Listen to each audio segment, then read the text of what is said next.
Hello everyone, good morning. কেমন আছো তোমরা সবাই? আশা করছি সবাই অনেক ভালো আছো আর আমরাও বেশ ভালো আছি। তো আমি হলাম মিষ্টু আর আমার আরও একটি নতুন ছোট্ট ব্লগে তোমাদের জানাই অনেক অনেক স্বাগত।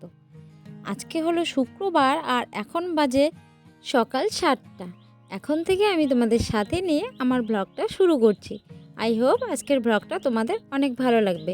তো ভিডিওটা স্কিপ না করে পুরোটাই দেখার অনুরোধ রইল। আর যদি খুব ভালো লাগে তাহলে প্লিজ আবারও বলছি, একটা লাইক করে দিও, একটা কমেন্ট করে দিও, আর সাথে সাবস্ক্রাইব করে পাশে থাকা বেল আইকনটা অল করে দিও। আর যারা আমার ভিডিওটা নতুন দেখছো, এখনও চ্যানেলটাকে সাবস্ক্রাইব করোনি, তারা ফটাফট চ্যানেলটাকে সাবস্ক্রাইব করে দাও। তো রোজ দিনের মতোই সকাল সকাল স্নানটা সেরে সবার ফার্স্ট পুজোটা দিয়ে নিলাম। আর দেখেছো কত ফুল! এখন তো বর্ষা আর ফুলের এখন পাহাড় সৌন্দর্য নামছে। তো বাড়িতে কিন্তু আমাদের অনেক ফুল, গতবার তোমাদের সাথে শেয়ার করেছিলাম বাড়ির পেছনে সাদা ফুলগুলো। তো এবার কিন্তু সেই গাছগুলো অনেকটাই ছোট আছে, জানি না ফুটবে কিনা। তবে বাদবাকি ফুল দিয়ে কিন্তু একদম ঝুড়ি ভর্তি হয়ে গেছে। তো তাই কিন্তু ফুল দিয়ে সুন্দর করে সাজিয়ে আমি ঠাকুরকে পুজো দিয়ে সোজা চলে এলাম রান্নাঘরে। আর স্নানের আগে যা যা বাসি কাজ ছিল সব কিছুই কিন্তু আমি কমপ্লিট করে নিয়েছি। তো যেহেতু নিরামিষ, পেঁপে কোয়াশের শুক্তা করলাম, সাথে আলু দিয়েছি, আর কিন্তু একটু সয়াবিন ভেজে নিলাম, সাথে বুট ডাল করেছি। আর তারপরে চলে এলাম কয়েকটা জামা কাপড় ভিজিয়ে দিতে।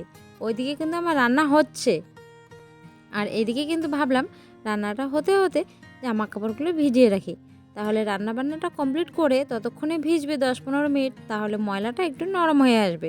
যদিও সেরকম ময়লা নেই, তবুও প্রতিদিনে এগুলো পরে কাজে যায়, তো তাই না, ডেলি ধোয়া হয় না, যেহেতু মোটা কাপড়গুলো, তাই কিন্তু 1-2 দিন বাদে আমি ধুয়ে দিই।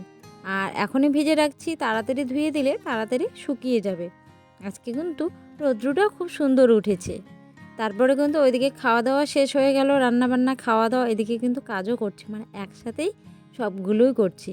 তো যাই হোক, আমি কিন্তু রোজ দিনে এইভাবেই করি।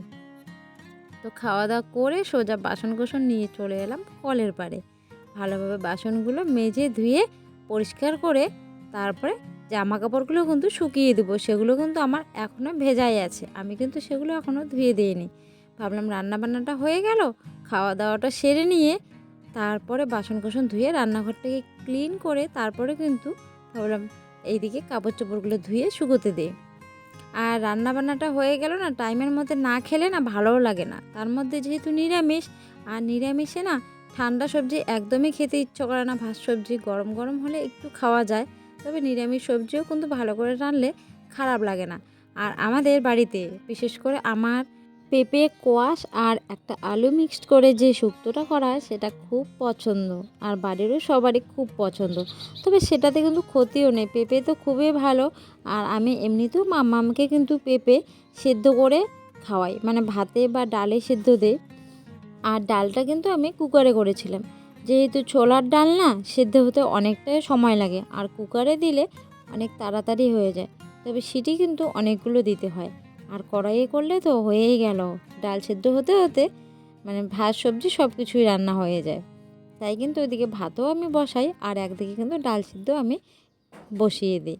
তাহলে ভাতটাও হয়ে গেল, ডালটাও হয়ে গেল, তারপরে সবজি নামানোর পরে কিন্তু আমি ডালটা সবার লাস্টে সম্বার করে দিলাম। আর জামা কাপড় না সকাল সকাল ধুয়ে না দিলে পরে না একদমই শুকোতে চায় না। যেহেতু রৌদ্রটা আছে, তবু অতটা না। আর এই রৌদ্রুতে না সকাল সকাল জামা ধুয়ে দিলে মোটামুটি 2টোর মধ্যে কিন্তু জামা কাপড় সুন্দর শুকিয়ে যায়, হাওয়া রৌদ্র সব কিছুতে। তো যাই হোক, দেখো কথা বলতে বলতে কিন্তু আমার বাসনগুলো সুন্দর মাজা হয়ে গেল। তো কড়াইটাকে কিন্তু হালকা করে মেজে নেব, কেননা এখন আর বালু পাথর দিয়ে পেছনে মাজতে যাব না।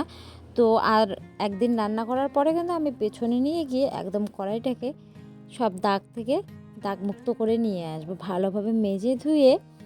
তারপরে এই ছোলা দিয়ে না বেশি একটা ওঠে না, আর কত ঘষবো, হাতেরও ব্যথা উঠে যায়। তবুও কিন্তু চেষ্টা করি যতটা পারি।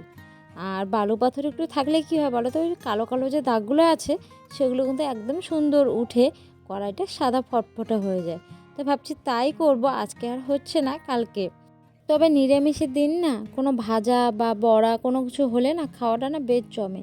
তাই না আমি আজকে কিন্তু পাঁপড় ভেজে নিলাম। তবে এই পাঁপড়টা আমার অত একটা পছন্দ না, আমার কিন্তু বেশ ভালো লাগে ভুট্টার পাঁপড়টা। ভুট্টার পাঁপড়টা কিন্তু খেতেও মজা, আর একটু বিট লবণ যখন ছিটিয়ে দেওয়া হয় তখন কিন্তু ওইটার স্বাদটা আবার বেড়ে যায়। আর আমি কিন্তু বাসন মাজার পরে এভাবে কিন্তু বালতিতে করে জল তুলে সব বাসন ধুয়ে নিই ভালো করে। আর বারবার টিউবওয়েল পাম্প করে বাসন ধুতে না অনেকটাই পরিশ্রম হয়, যেহেতু টিউবওয়েলের জল থাকে না। এখনই একটা বাসন ধোবো, একটু পরে আবার জল নাই হয়ে যাবে, তো টিউবওয়েলটা অনেকটাই অবস্থা খারাপ। তাই কিন্তু টিউবওয়েলটাকে প্রেশার না দিয়ে এইভাবে বালতিতে একবারে জল তুলে রেখে দিই। বালতি কেন, গামলাগুলো যে আছে সব কিছুতে একদম জল ভর্তি ভর্তি করে রাখা আছে। যখন যখন লাগে তখন ওই বালতি গামলার জলগুলোই আমরা কিন্তু ইউজ করি। আর যখন আবার ফুরিয়ে যায় জলগুলো, তবে নোংরা করে না কিন্তু। এখন যে বাসনগুলো ধুচ্ছি এখানে যদি একটু হলেও জল বাঁচে তবে কিন্তু আমি কলের পাড়টাতে দিয়ে দেবো, কেননা বাসনগুলো ধুলাম তো একটু এঁঠো আছে কলের পাড়ে। তারপরে সাবানের যে নোংরাগুলো আছে সেগুলোতে ভালোভাবে জল না দিলে না একটা পিছলে ভাব হয়ে যায়, আর তখন না স্লিপ করারও ভয় থাকে। তাই কিন্তু টিউবওয়েলটাও কিন্তু ভালো করে পরিষ্কার করা হয়। আর দেখো প্রেশার কুকারটাকেও কিন্তু ভালোভাবে একদম ধুয়ে নিলাম। আর এই জলগুলো যা আছে এই জলগুলো কিন্তু এখন টিউবওয়েলে দিয়ে দেবো আমি। তবুও দেওয়া হলো না, আবার কিন্তু বাসনগুলো রেখে এসে আমি ভালো করে জল দিয়ে দেবো। তো টিউবওয়েলটাতে কিন্তু ভালো করে জল দেওয়ার পরে একটু কাপড়গুলো ধুয়ে নিচ্ছি। আর আমি কিন্তু বাসন কোসনগুলো এমনি রেখে আসলাম, জল ঝরে যাওয়ার জন্য কিন্তু এখনও আমি উবুর করে দেইনি, কেননা ওটা দিতে দিতে আরও 5 মিনিট সময় লেগে যাবে। তো 5-10 মিনিটে না আমার কাপড়টা ধোয়া হয়ে যাবে।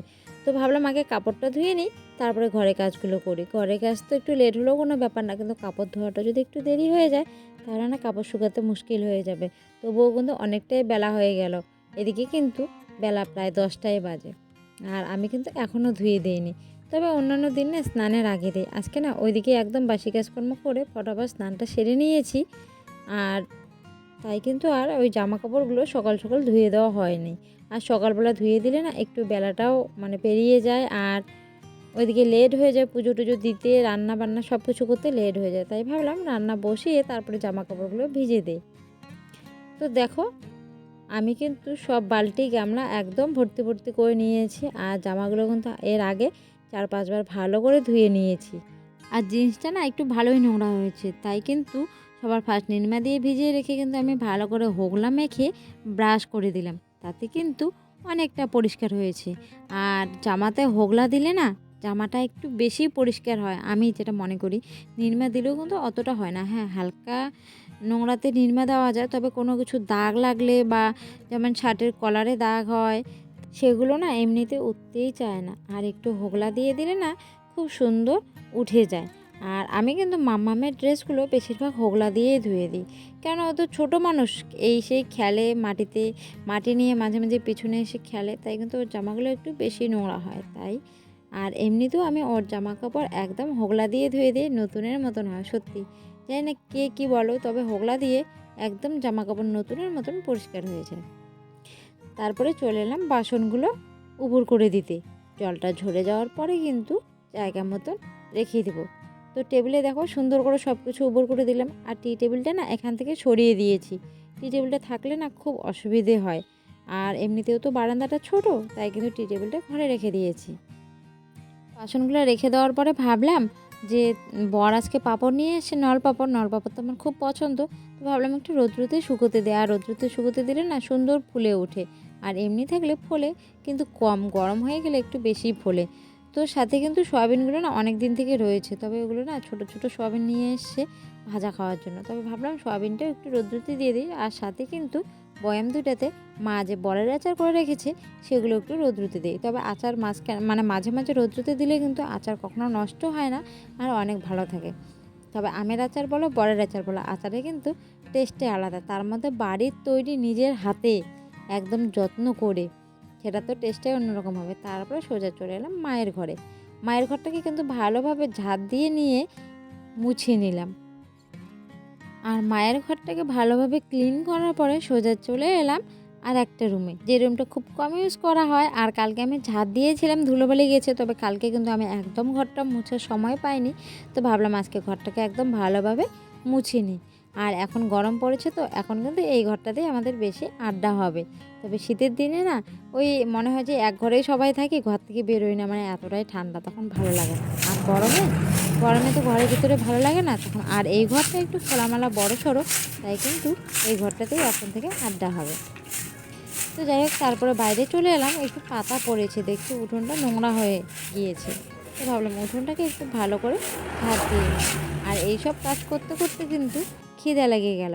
তারপরে একটু রেস্ট নিয়ে ফ্রেশ হয়ে সোজা চলে এলাম রুটি করতে। তবে এখন কিন্তু বেলা বাজে দুপুর 2টো, আর সবাই বলছে যে রুটি করো, 3টার দিকে একটু রুটি খাবো। তাই কিন্তু আমি আটা মেখে সোজা একদম রুটি বানা শুরু করে দিয়েছি। আর রুটির সাথে থাকছে গুড় থাকছে, আর দুপুরের একটু সকালের একটু সবজি আছে, সেই সবজিটা দিয়ে রুটি খাবো। আর একটু চা করা হবে, কেননা দিদা সবজি দিয়ে খাবে না, দিদা আর মা চা আর গুড় দিয়ে খাবে, আর আমরা কিন্তু সবজি দিয়ে খাবো। তো দেখো আমি কিন্তু রুটি এইভাবে ভাজি, আর দেখো কত সুন্দর একদম ফুলে উঠছে লাড্ডুর মতন, দেখতেই কিন্তু খুব ভালো লাগছে।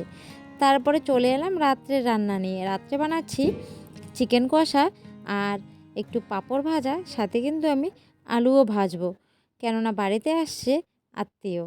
আত্মীয় বলতে আমার 2 ভাগ্নি, তো ওদের জন্যই কিন্তু এইসব রান্নাবান্না। আর আমরা তো নিরামিষ, আমরা কিন্তু খাবো না। তো যাই হোক বন্ধুরা, আজকের ব্লগটা আর আমি বেশি বাড়াচ্ছি না, আজকের ব্লগটা এখানেই শেষ করছি। যদি ভালো লাগে তাহলে প্লিজ সবাই পাশে থেকো আর আমার চ্যানেলটাকে সাবস্ক্রাইব করো। সবাইকে অনেক ভালোবাসা, আবার দেখা হচ্ছে কালকে।